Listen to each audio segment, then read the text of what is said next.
কাস্টন stitch বা Brazilian stitch দিয়ে আবার একটা 3D ফুলের ডিজাইন নিয়ে হাজির হলাম তোমাদের জন্য। হ্যালো বন্ধুরা, তোমরা সবাই কেমন আছো? আশা করি তোমরা বেশ ভালোই আছো। আমিও বেশ ভালোই আছি। মাঝে মাঝে নিজের থেকে ডিজাইন করে তাতে সেলাই করতে খুবই ভালো লাগে আমার। বেশ কয়েকটা দিন আমি পিন্টারেস্ট থেকে রেফারেন্স নিয়েই সেলাই করছিলাম। পিন্টারেস্ট থেকে রেফারেন্স নিয়ে সেলাই করলে একটা কি, তোমাকে চিন্তা করে ডিজাইনটা আর মাথা থেকে বের করতে হবে না। ডিজাইনটা ওখান থেকে নিয়ে নাও, তারপরে তুমি তোমার নিজের ইচ্ছা মতো একটু এদিক ওদিক করে তারপরে কালারগুলো চেঞ্জ করে বা নিজের মতো কোনো কালার পছন্দ হলে সেগুলো দিয়ে কাজ করতে পারো। কিন্তু এবারে আমি নিজের থেকেই ডিজাইনটা করলাম। অনেক দিন পরে এরকম একটা ডিজাইন করলাম, তাই আমার বেশই ভালো লাগছিল। প্রথমে আমি সেই ফিশবোন স্টিচ দিয়ে দুটো পাতা করে নিয়েছিলাম। প্রথমে একটা কিন্তু মেহেন্দি কালার আর তারপরে একটা টিয়া কালার, দুটো কালারের সুতো দিয়ে আমি কিন্তু পাতার কাজটা প্রথমে করে নিয়েছি।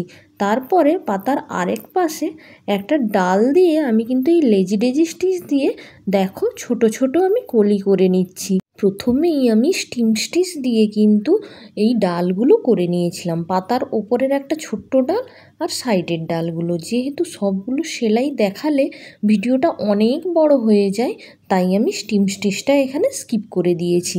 যেটা ডালে আমি দিয়েছি, ডাল ফোড় বা স্টিম স্টিচ, সেটাকে একটু স্কিপ করে দিয়েছি। এরপরে দেখো লেজি ডেজি স্টিচ দিয়ে আমি ফুলের কুঁড়িগুলো বা কলিগুলো করে নিচ্ছি ওই ডালের দুপাশে। এখানে কিন্তু আমি কলি করার জন্য একটা কমলা কালারের সুতো নিয়ে নিয়েছি, আর দুটো পাতার ওপরের দিকেও আমি ওই একইভাবে ডাল করে তার ওপরে 3টা কলি আগে থেকে ড্র করে নিয়েছিলাম। কিন্তু যখন আমি সেলাই করতে বসলাম তখন যেন মনে হলো না, কিছু তো একটা ফাঁকা লাগছে। 3টে কলি দেওয়ার পর হাতটা যেন অটোমেটিক্যালি চলে গেল আরও 2টো কলি দেওয়ার জন্য, কেননা অনেকটা ফাঁকা ফাঁকা লাগছিল। তাই আর কি, মন আর হাত যেদিকে গেল আমিও সেদিকেই গেলাম, আরও 2টো কলি দিয়ে দিলাম। এবার দেখলাম না, ব্যাপারটা বেশ ভালোই লাগছে, 3টে কলিতে একটু ফাঁকা ফাঁকা লাগছিল। এরপরে আরও 2টো কলি দিয়ে দিতে খুবই সুন্দর হয়েছে। তারপরে আমি কিন্তু আরও একটা ডাল সেলাই করে নিয়েছিলাম এবং ডালের দুপাশে ছোট্ট ছোট্ট ফ্রেঞ্চ নট দিয়ে ফুল করে নিয়েছিলাম। তোমরা রাস্তার দুপাশে দেখবে এরকম ছোট্ট ছোট্ট ফুল প্রচুর দেখা যায়, যেখানে ডাল তো দেখা যায় না, কিন্তু ডালের চারিপাশে ছোট্ট ছোট্ট এইভাবে ফুল দেখা যায়, মনে হয় যেন ডালটার চারদিকে পুরো ঘিরে রয়েছে চাক চাক ফুল। আমি ওরকম ভেবেই এই ফুলটা সেলাই করলাম।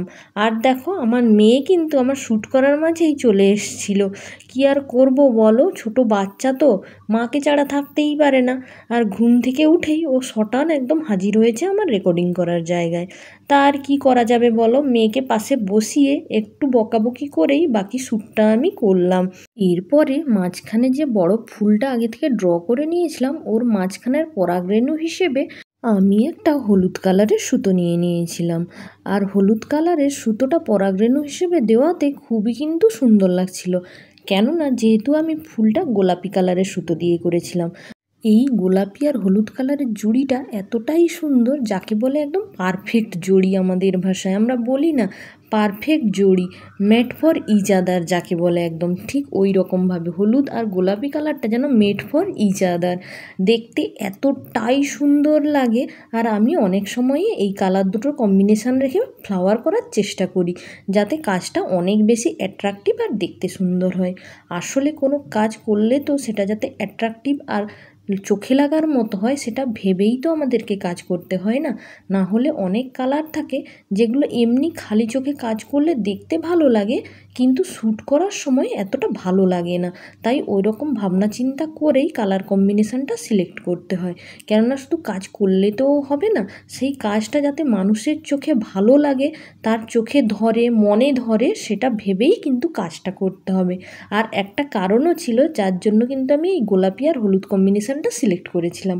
সেই কারণটা কি বলো তো, প্রচুর বৃষ্টি হচ্ছিল তো, রোদই বেরোচ্ছিল না। সেই জন্য আমি ভাবলাম আমি যদি হলুদ গোলাপি কম্বিনেশানের কোনো কাজ করি, তবেই সেইটা আমি যদি ছবি তুলি বা ফটোশ্যুট করি সেটা দারুণ আসবে। তাছাড়া যদি কোনো হালকা কালারের সুতো দিয়ে কাজ করি, ওটা কিন্তু রোদ না বেরোলে ছবি একদমই ভালো আসে না।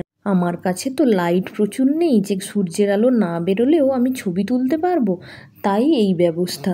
আর সূর্যের থেকে বড় এডিটার কিন্তু আর কেউ নেই। তুমি সূর্যের আলোয় একটা ছবি তোলো, সেটা কিন্তু আর এডিট করার দরকার পড়ে না। তবে কখনো যদি সূর্য না ওঠে বা দিনটা রৌদ্রোজ্জ্বল না হয়ে একটু মেঘাচ্ছন্ন হয়, তাহলে তোমরা কিন্তু এই ডিপ কালারগুলো ট্রাই করতে পারো। হলুদ, গোলাপি, লাল বা এই যে কমলা কালার, এইগুলো ট্রাই করলে দেখবে রোদ না থাকলেও কিন্তু ছবিগুলো খুবই সুন্দর ওঠে। আজকে কিন্তু তোমাদেরকে অনেক টিপস দিয়ে দিলাম বন্ধুরা, তোমরা কিন্তু এগুলো কাজে লাগাতে পারো। আর দেখবে আমি কিন্তু একটুও ভুল বলিনি। তোমরা এই গোলাপি, হলুদ, কমলা, লাল এইগুলো কিন্তু কাজ করে যখন কোনো দিন মেঘলা করবে বা রোদ নেই, সেদিন তোমরা ফটোশ্যুট করে দেখবে দারুণ আসবে ফটো। এই কালারগুলো আবার সূর্যের প্রখর রোদে কিন্তু ভালো আসে না, খুব আলো রিফ্লেক্ট করে, তো তখন একটু অন্যরকম লাগে, প্রচুর চকচক করে, অরিজিনাল কালারটা আসে না। যাই হোক, আমার ভিডিও যদি ভালো লাগে লাইক, কমেন্ট, শেয়ার করে পাশে থেকো বন্ধুরা।